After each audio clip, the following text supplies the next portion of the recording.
coming to you live from Ukraine's western city of Lviv, which has now become a hub to the tens of thousands of people who have been fleeing the fighting in the north, the east and the south of the country. Well, as we've been reporting, the Russian Defense Ministry, through the Russian media, has announced a partial ceasefire in two southern cities of Ukraine that have experienced intense shelling over the past few days. The city of Mariupol and Varnavacha will face a humanitarian corridor allowing those thousands of people who have been stuck because of the Russian shelling and firing to come out.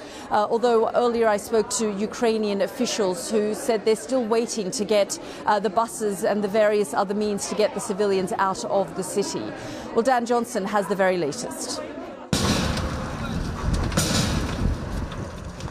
Every day, more Ukrainians are experiencing the devastation of this war. Close to Kiev, Yevgen's house is the latest to be hit as Russian forces get nearer. He says the fire started with a sudden explosion in his children's bedroom. They'd gone to the shops just 10 minutes earlier. This fear and panic is spreading across the country as this creeping invasion trudges on. But this morning, a glimmer of hope. Russia's defense ministry says humanitarian corridors are open from two cities, enabling people to leave safely. It's not yet been confirmed by the Ukrainians, and their president had warned that without more help from NATO countries, more of his people would be condemned. For 9 days we have been seeing a fierce war.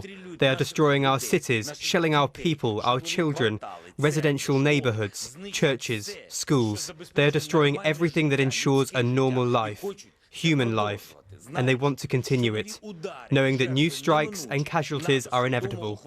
NATO deliberately decided not to close the sky. So who can blame families for trying to escape? These are Ukrainian soldiers helping their own people over the remains of a wrecked bridge so they can get to somewhere safe.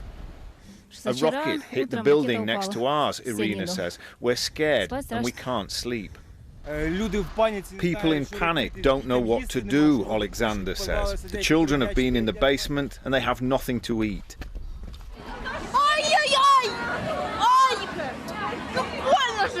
So this was Kiev Station yesterday.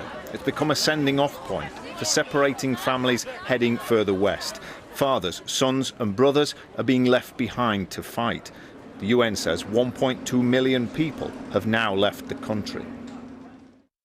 And yesterday we saw the real risk of more than just people crossing Ukraine's borders.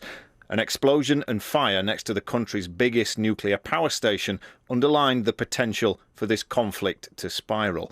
And now there are reports Russian forces are advancing on a second plant. So other European capitals are taking note. Look at the crowd in Prague in the Czech Republic. A huge show of support for Ukraine and opposition to Vladimir Putin. Well, a new Iron Curtain has fallen in Russia, and this time it's an information Iron Curtain. His invasion's affecting his own country as well.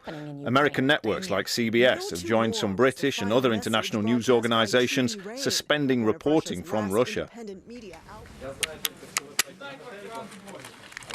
The Kremlin refuses to call this a war or an invasion, and it's passed new laws threatening anyone it deems to be spreading fake news about what it terms a special military operation, with 15 years in prison.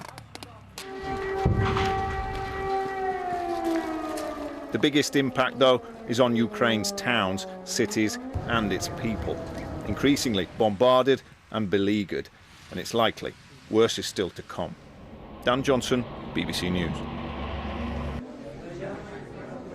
Well, as Dan was saying there in his piece, it really is the civilians who are suffering and struggling as they're caught up in the ongoing fighting. But that humanitarian corridor has temporarily opened up. And earlier I spoke to the deputy mayor of Mariupol, Sergei Orlov, who said that those people trying to evacuate claim that the fighting still continues. Have a listen.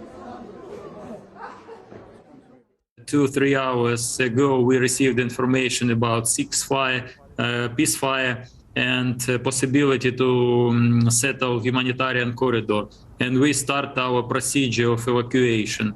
It has a lot of difficulties because city is still without any communication, electricity, cellular phone, and so on, other utilities. But anyway, we inform our people with all possibilities. So we prepared 50 municipal buses. It's big buses, I think up to 100 person each. So that's why up to 5,000 or 6,000 citizens will be able to evacuate.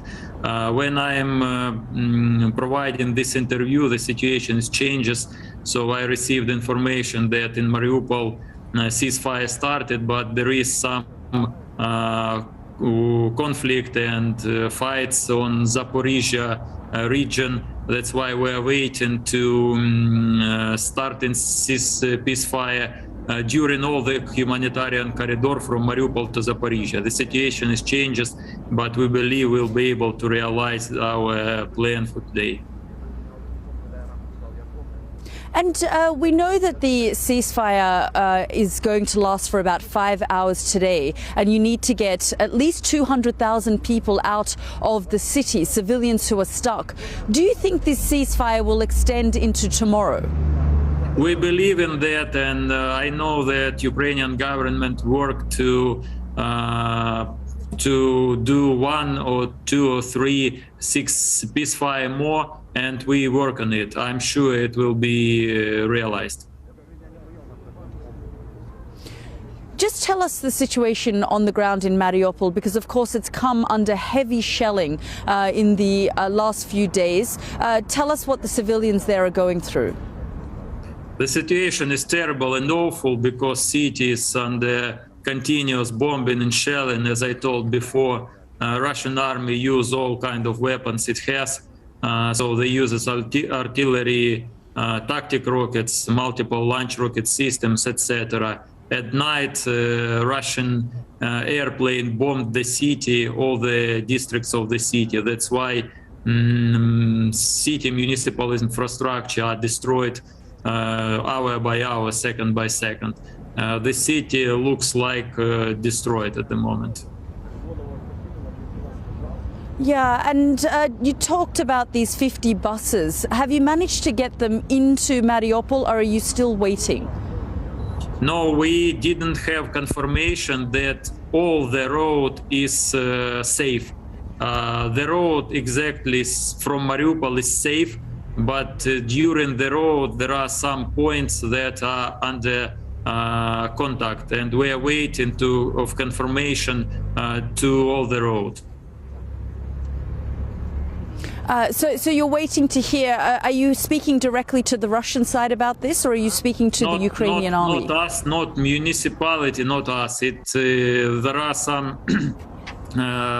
some representatives of Ukrainian government who communicate, and we communicate directed to the governor of Donetsk region.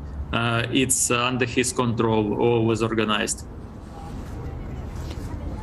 So can I just get some clarity? At the moment, people haven't started to leave Mariupol as yet.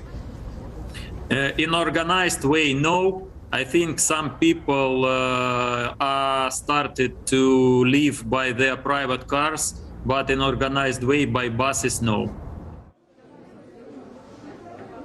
That was the Deputy Mayor of Mariupol, Sergei Orlov, speaking to me earlier, saying that even though some people are trying to use that humanitarian corridor, there's still some fighting that continues, and they're trying to get those 50 buses to get as many civilians out of Mariupol as possible while that humanitarian corridor window is open for them. Well, we also heard overnight from Volodymyr Zelensky, the president of Ukraine, who slammed NATO members for refusing to impose a no-fly zone over the skies of Ukraine.